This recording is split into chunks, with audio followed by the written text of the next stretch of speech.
नमस्कार, मी पंजाब डक. आज आहे पुरात वाढत जाणार आहे. म्हणजे राज्यात पूर्व विदर्भ, पश्चिम विदर्भ, दक्षिण महाराष्ट्र, उत्तर महाराष्ट्र, कोकण पट्टी, खानदेश सहित 38 अंशापासून तर 43 अंशापर्यंत काही काही जिल्ह्यामध्ये पारा जाणार आहे. म्हणून सर्व शेतकऱ्यांना आपण आपलं हरभरा काढायचं, गहू काढू शकता, तंबाखू काढू शकता, मका काढू शकता. कारण की राज्यात आता हवामान कोरड आहे. म्हणजे सांगायचं झालं तर 20 मार्च पर्यंत हवामान कोरड आहे. 20 मार्च पर्यंत तुम्ही तुमचं गहू काढू शकता, हरभरा काढू शकता, तंबाखू देखील काढू शकता. मात्र मार्चच्या शेवटच्या आठवड्यात मात्र वातावरणात थोडा बदल होणार आहे. म्हणून हा अंदाज सर्व शेतकऱ्यांना लक्षात द्यायचा. म्हणून 20 पर्यंत तुम्ही तुमचं हरभरा काढू शकता, गहू काढू शकता, तंबाखू काढू शकता. मग राज्यात काय होणार आहे? उन्हाचा पारा वाढणार आहे. तर सांगायचं झालं तर नंदुरबार जिल्हा, धुळे जिल्हा, जळगाव जिल्हा ह्या पट्ट्यामध्ये काय होणार आहे? 10 मार्च पासून राज्यामध्ये तिकडं 42-43 अंशापर्यंत तिकडं त्या उत्तर महाराष्ट्राचा पारा जाणार आहे. म्हणून उत्तर महाराष्ट्राच्या शेतकऱ्यांनी हा अंदाज सर्वप्रथम लक्षात घेतला. त्याच्यानंतर कोकण पट्टीकडे देखील 37 अंश, 36, 37 आणि 38 अंशापर्यंत कोकण पट्टीकडे पारा जाणार आहे. म्हणून कोकण पट्टीतल्या शेतकऱ्यांनी, आंबा उत्पादक शेतकऱ्यांनी ती अंदाज लक्षात घ्यायचा.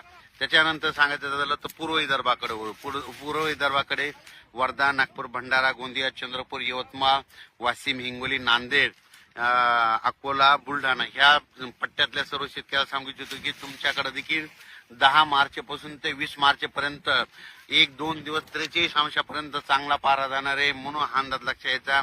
तुम्ही तुमचा हरभरा काढू शकता, गहू काढू शकता, कांदा काढू शकता. कारण की 20 मार्च पर्यंत कसल्या वातावरणात बदल होणार नाही. म्हणून हे अंदाज त्या विदर्भातल्या, पूर्व विदर्भ आणि पश्चिम विदर्भातल्या शेतकऱ्यांनी अंदाज लक्षात घ्यायचा.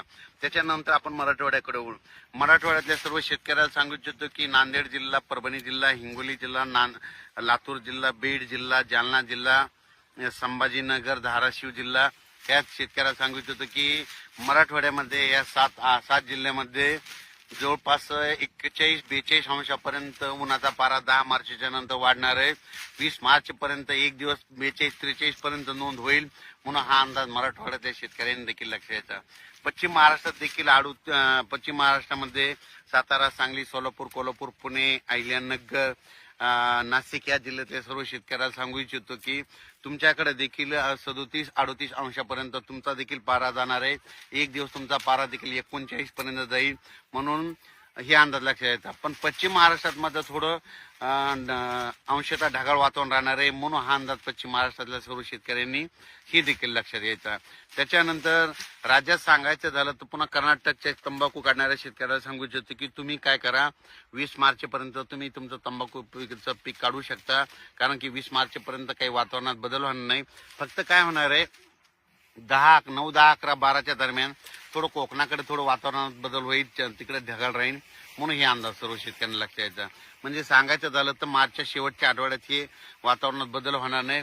यापुढे देखील माझं म्हणणं सर्व शेतकऱ्यांना एक गोष्ट लक्षात घ्या, ज्यांच्याकडे टरबूज असेल, खरबूज असेल, कांदा असेल, हळद असेल, तर काय करा, मार्च महिन्याचा शेवटचा आठवडा, एप्रिल महिन्याचा शेवटचा आठवडा, मेच्या महिन्याच्या शेवटचा आठवडा आणि जूनच्या शेवटच्या आठवड्यात प्रत्येक शेवटच्या आठवड्यात वातावरणात चेंज होणार, बदल होणार. म्हणून हे अंदाज सर्व शेतकऱ्यांनी 4 महिन्याच्या शेवटच्या आठवड्यात घ्यायचा. आणि यावर्षी 2026ला पाऊस सरासरी इतका पडणार आहे. सरासरी इतका पडला म्हणजे जेमतेम पाऊस पडतो, पिकाला लागल तसा पडणार आहे. पण परतीचा पाऊस मात्र काय होणार आहे, चांगला पडणार आहे. परतीचा पाऊस मात्र अहिल्यानगर जिल्हा, सोलापूर जिल्हा, कोल्हापूर, सांगली, सातारा, लातूर, बीड, धाराशिव, नांदेड ह्या जिल्ह्याला परतीचा पाऊस चांगला पडणार आहे. अहिल्यानगरकडे परतीचा पाऊस पडणार आहे. म्हणून हे 2026चा या जिल्ह्यातल्या देखील सर्व शेतकऱ्यांना अंदाज लक्षात घ्यायचा. ज्या वर्षी सरासरी इतका पाऊस पडतो ना, त्या वर्षी